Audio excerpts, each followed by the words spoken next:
Why are we out here at 2 in the morning drinking bourbon? Because we're making brisket.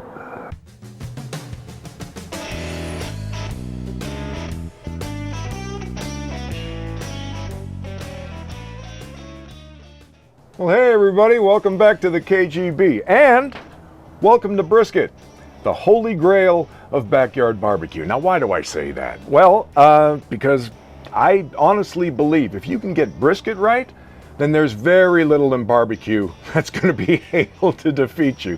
I am going to show you the most straightforward method I know of cooking brisket, and with the exception of some seasoning and a little thing I'm going to show you later, there's really only one ingredient.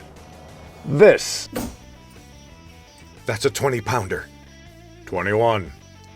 336 ounces of them. Yeah, we don't go small here at the KGB. And yeah, this can be an absolutely terrifying piece of meat, but don't worry, I got you.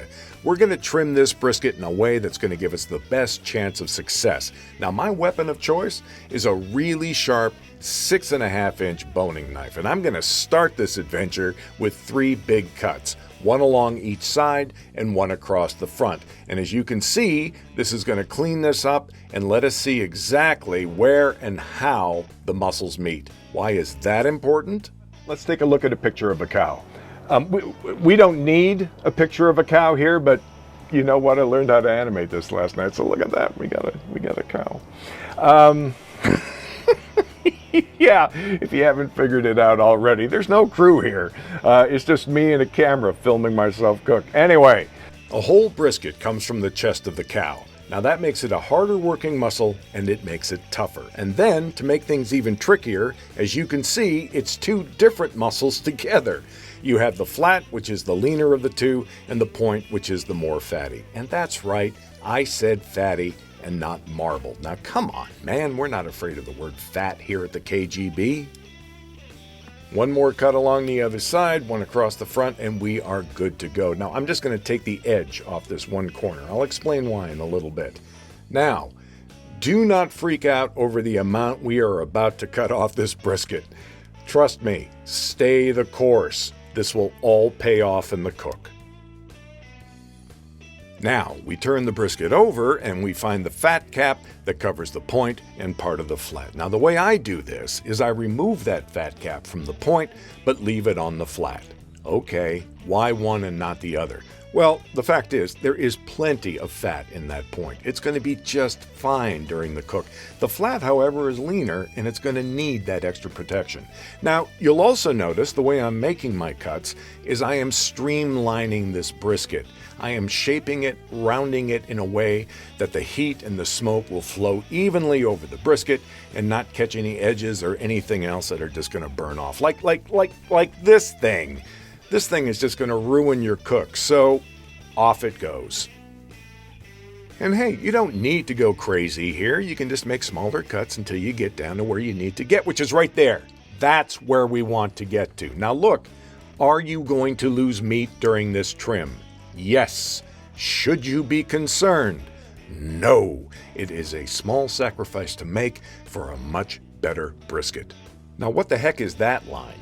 Well, you can see from where it connects on the side of the brisket that it shows where the point stops and where the rest of the flat continues. Hard to see on camera, but trust me, when you have a brisket in front of you, you will be able to see very clearly where that line is, even through the fat. So, using that line as a guide, remove the fat cap from the point and leave about 1/4 inch of fat on the flat. Now don't forget about those edges. Keep rounding and shaping that brisket. Now a brisket has 2 very hard pockets of fat, one on each side, and well, they're just not going to render no matter how long we cook it. So the trick is to get rid of as much of it as we can without compromising the brisket so that the brisket keeps its shape during the cook. So look, once you've scooped out and made everything smooth on the one side, flip the brisket over and let's deal with this other piece. You can actually get your fingers under it to get you started. Now you'll notice with my cuts, I'm still maintaining the shape of the brisket. I'm still keeping everything nice and streamlined. There's really no way to mess it up because any fat that's left over, we can deal with it in the carve. Once we get here, it is cleanup time. And this is when a really sharp knife comes in handy because you can just glide it over the top, take care of all the fat. If you have any silver skin, take that point, tuck it underneath, lift it up, and cut everything off. Now look, you can go as crazy as you want with this. You can go as minimal as you want with this. But remember, seasoning and smoke cannot get through fat. It cannot get through silver skin. So the more you take off, the more flavor you can add to your meat. And we round this one edge, give it one last look, one last cut, and we are good to go. Here's where we started, and here's where we finished. That is one good-looking brisket.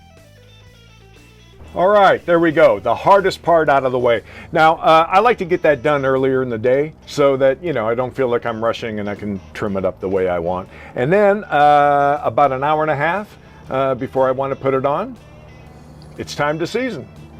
Now this next part is pretty straightforward, but keep in mind this is a large piece of meat and it can take a lot of seasoning. I start with a little oil just to help the seasoning adhere to the meat, and as far as seasoning goes, well, you can go as simple as salt and pepper. Salt, pepper, onion, and garlic. You can mix and match your favorites. The one thing I would say though is try and avoid sugar.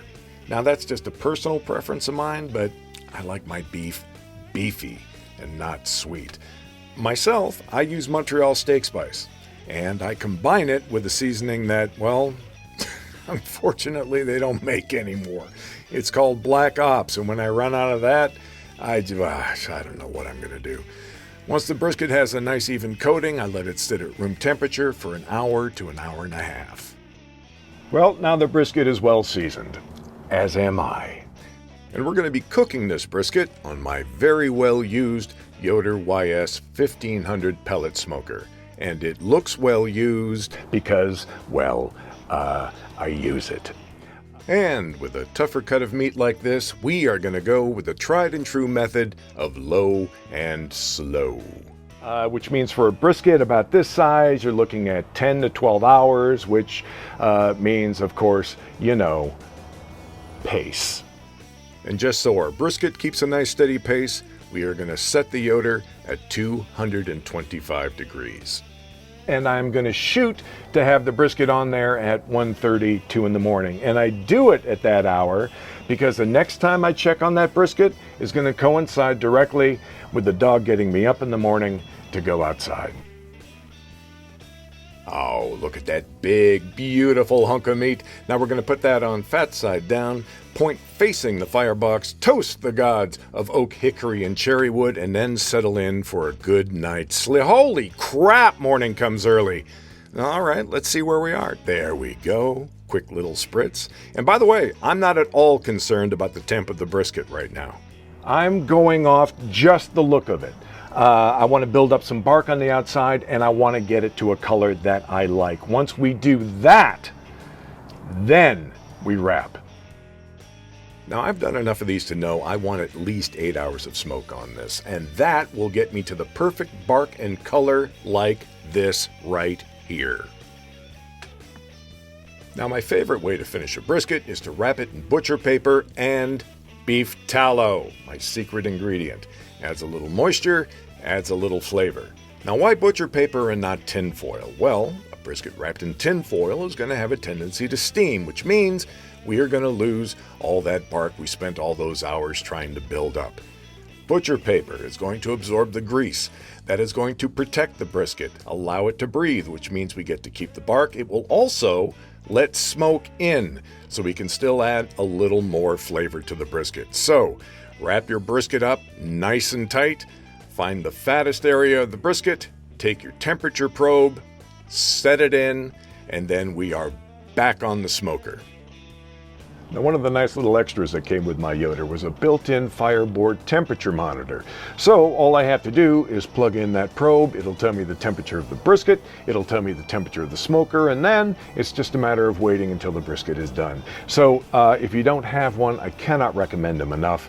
At the very least, it'll stop you from opening up your smoker all the time and checking your cook, because if you're looking, you ain't cooking. Now I pull my brisket off the smoker at 203 degrees. Another way to tell is to lift the brisket up, and if you get a little jello jiggle to it, you know you're there. So now I'm going to let this brisket rest for about 15 minutes, and then you know what? It's ready to carve and it's ready to serve. Now, if you don't plan on serving it until later, get yourself a Cambro or a cooler, put it in there, cover it with a towel, close it up, and you know what? It'll be good 2, 4, 6, 8 hours later. Matter of fact, the more it rests, the better it's going to be.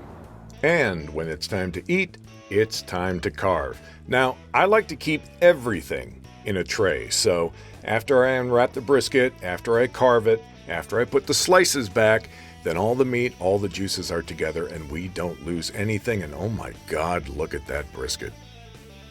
Now remember back at the beginning of the video, pay attention to how the grain runs through the meat, because that's how we're going to carve it. We are going to carve against the grain. Now this first cut is called the chef's cut, and it's just a little treat for you while you carve up the meat for everybody else. Now you're going to start cutting against the grain, and you are going to find that you are going to slowly fan out until we carve all the way up to the middle of the brisket. Now how do we know a brisket is done? Well, a brisket slice should hang by its own weight without falling apart, but still come apart with just a little pressure, and that is perfect. I'd pat myself on the back, but my hands are greasy. Now continue to carve following that grain all the way up to the middle until we start to get a nice mix of fatty and lean. Now take the lean slices, put them aside. We are going to take that point and we are going to carve it in half and start cutting up some fatty slices. I mean, come on, man, look at that. Now I get it. People want to eat better. And you know what? Some of them actually talk a pretty good game when it comes to cutting the fat out of their diet. But maybe not so much so when it comes to brisket. You remember those 2 fat pockets I told you about? Well, when I carve a brisket, I'll cut those out. I won't serve them with the slices, but I won't throw them away. No, what I do is I chop them up, and then I take those smoky, fatty little morsels, and I'll just toss them in a regular bowl, and I'll just leave that somewhere around the kitchen. Won't even leave it with the food that I'm serving, and then I'll step out of the room. And when I step back in, I guarantee you that bowl is the first one going into the dishwasher, because it is always the first one empty. And they're turning the corner and heading for home.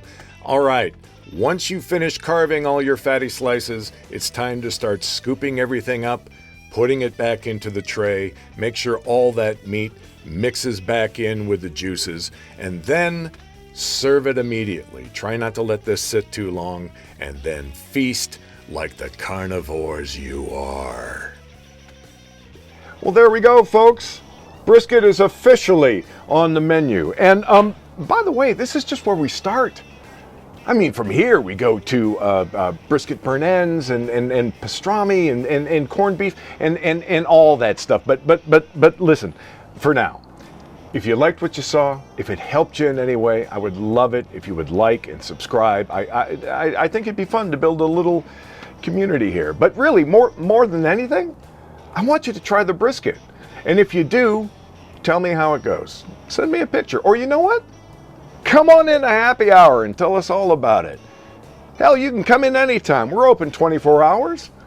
You know, we'll feed you and we'll always top you up.